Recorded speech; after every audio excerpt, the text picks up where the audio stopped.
आपका स्वागत करती हूँ अपने YouTube channel Shivansh Hindi point पर। सभी को मेरा नमस्कार। आई होप आप सभी बहुत अच्छे होंगे और अपने एग्ज़ाम की तैयारी लगातार और बहुत अच्छे ढंग से कर रहे होंगे। फ्रेंड्स, आप सभी को पता ही होगा हमने कंटेंट की क्लास स्टार्ट की है जिसमें हिंदी साहित्य की परंपरा चल रही है, जिसमें मैं एक क्लास ले चुकी हूँ और आज दूसरी क्लास है। जिसने भी पहली क्लास ना देखी हो वो ज़रूर देख ले। क्लास स्टार्ट करने से पहले थोड़ा सा हम पहले का रिवीजन करेंगे, उसके बाद हम आज की क्लास स्टार्ट करेंगे। तो पहले हमने क्या पढ़ा था? पहले वाली क्लास में हिंदी साहित्य के इतिहास लेखन का सबसे पहला प्रयास किसने किया था? फ्रेंच विद्वान गारसा द तासी ने। क्या नाम था इनकी पुस्तक का? इस्तोतार द ला लिटरेचर एंड द हिंदुस्तान। किस भाषा में थी? फ्रेंच भाषा में। इसके दो भाग हैं। प्रथम प्रकाशन हुआ 1839 में, द्वितीय प्रकाशन हुआ 1847 में।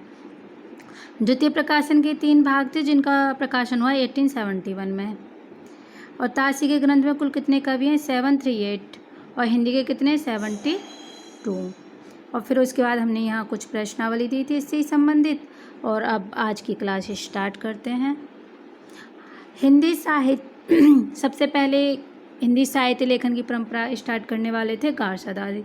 उसके बाद आता है हिंदी साहित्य इतिहास लेखन की परंपरा में हिंदी भाषा में लिखा। वो पहला ग्रंथ किस में था? फ्रेंच भाषा में। गारसा तासी ने किस में लिखा था? फ्रेंच भाषा में। लेकिन हिंदी साहित्य इतिहास लेखन की परंपरा में हिंदी भाषा में लिखा प्रथम ग्रंथ था श्री महेश दत्त शुक्ल द्वारा रचित भाषा काव्य संग्रह। यहाँ ये वेरी मोस्ट इम्पोर्टेंट हो जाता है। हिंदी भाषा में सबसे पहला ऐतिहासिक ग्रंथ कौन सा था? तो वो था श्री महेश दत्त शुक्ल द्वारा रचित भाषा काव्य संग्रह, जो हिंदी का प्रथम इतिहास ग्रंथ माना जाता है। भाषा काव्य संग्रह का प्रकाशन हुआ है 1873 में नवल किशोर प्रेस लखनऊ से। तो इसका प्रकाशन वर्ष कौन सा है? 1873। नवल किशोर प्रेस लखनऊ से इसका प्रकाशन हुआ है। उसके बाद आते हैं, पहला हो गया गारसा द तासी का, उसके बाद महेश दत्त शुक्ल का, उसके बाद आते हैं शिव सेंगर। शिव सेंगर ने शिव सिंह सरोज नाम से हिंदी भाषा में दूसरा महत्वपूर्ण इतिहास ग्रंथ रखा। अब ये ध्यान रखने वाली बात है कि शिव सिंह सेंगर का शिव सिंह सरोज हिंदी भाषा में दूसरा महत्वपूर्ण इतिहास ग्रंथ है। शिव सिंह सरोज का प्रकाशन है 1883। शिव सिंह सरोज का प्रकाशन डेट क्या है? 1883। और इसमें कितने कवि हैं? शिव सिंह सरोज में सहस्त्र 838 कवि हैं। कवि भाषा कवियों का जीवन चरित्र तथा उनकी कविताओं के उदाहरण दिए गए हैं। क्या है इनके उसमें कितने कवि हैं? 1838, जिनमें कवियों के जीवन चरित्र हैं तथा कविताओं के उदाहरण दिए गए हैं। पहला ग्रंथ हो जाता है गारसा द तासी का, जो फ्रेंच भाषा में था। उसके बाद आता है भाषा काव्य संग्रह, जो है श्री महेश दत्त शुक्ल का, और ये हिंदी भाषा का प्रथम इतिहास ग्रंथ है। दूसरा हिंदी भाषा का ग्रंथ था शिव सिंह सरोज।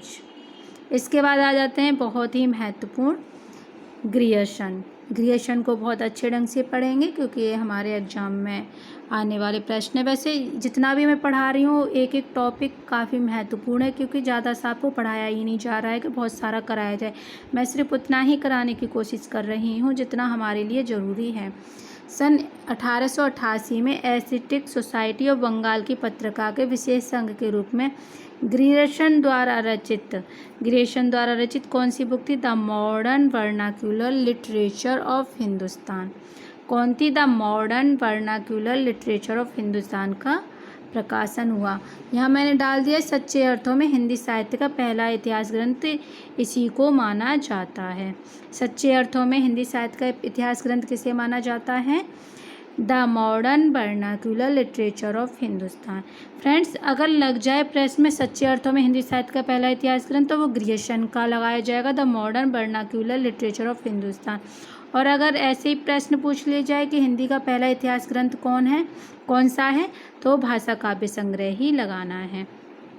डिपेंड करता है कि हमसे प्रश्न किस तरीके से पूछा जाता है। The modern vernacular literature of Hindustan का हिंदी में अनुवाद किसने किया है? डॉक्टर किशोरीलाल गुप्त ने। जैसे गारसदा तासी की पुस्तक का किया था लक्ष्मी वार्ष्णेय ने, और इसी तरीके से एक ग्रियर्सन की बुक का किया है किशोरीलाल गुप्त ने। और उन्होंने क्या नाम दिया उसको? हिंदी साहित्य का प्रथम इतिहास। क्या नाम दिया? हिंदी साहित्य का प्रथम इतिहास, जिसका प्रकाशन हुआ है 1957 में। इसका प्रकाशन कब हुआ है? 1957 में हुआ है। किसका? हिंदी साहित्य का प्रथम इतिहास का। ग्रियर्सन ने कवियों लेखकों का काल क्रमानुसार वर्गीकरण तथा उनकी प्रवृत्तियों को स्पष्ट किया। अब यहाँ ये प्रश्न बन जाता है कि इन्होंने लेखकों का वर्गीकरण किस पद्धति में किया है? तो ये पद्धति काल क्रमानुसार विभिन्न युगों की काव्य प्रवृत्तियों की व्याख्या करते हुए उनसे संबंधित सांस्कृतिक परिस्थितियों प्रेरणा स्रोतों का भी उद्घाटन किया है।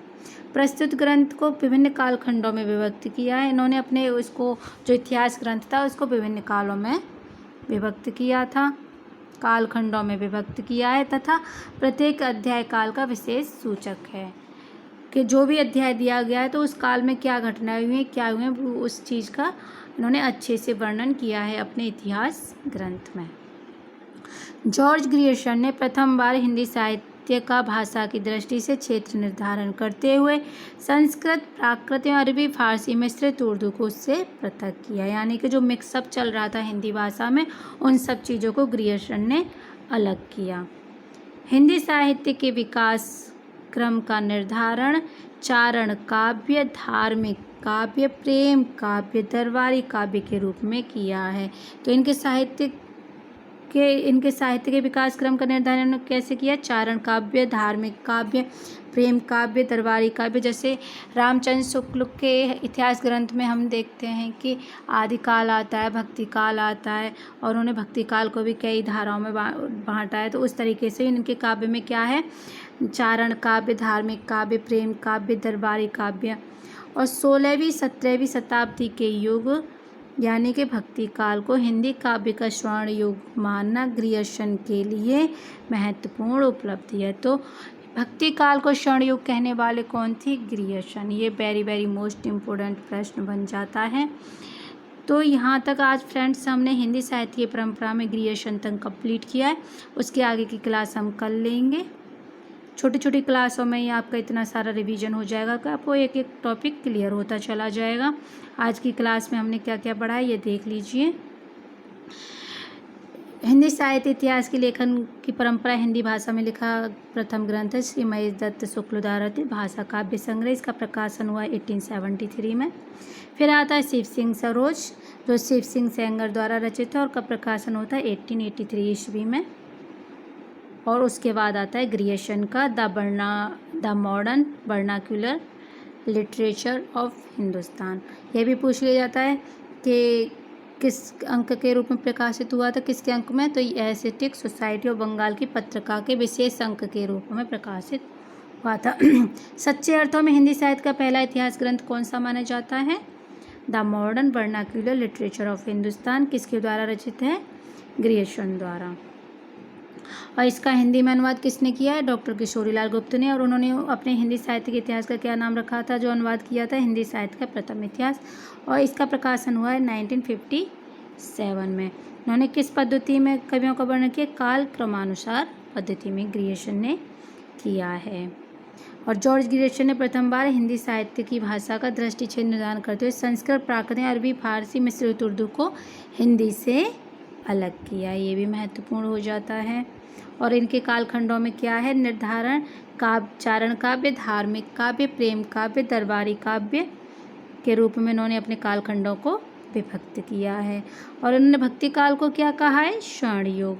तो फ्रेंड्स ये थी मेरी आज की क्लास। आई होप आपके लिए काफ़ी महत्वपूर्ण रही होगी। अगर अच्छी लगी हो तो लाइक और शेयर ज़रूर करें और वीडियो को लाइक ज़रूर करें और देखते रहें शिवांश हिंदी पॉइंट पर। और चैनल को सब्सक्राइब भी कर लें जिससे कि आपको आने वाले हर वीडियो का नोटिफिकेशन टाइम पर मिल जाए।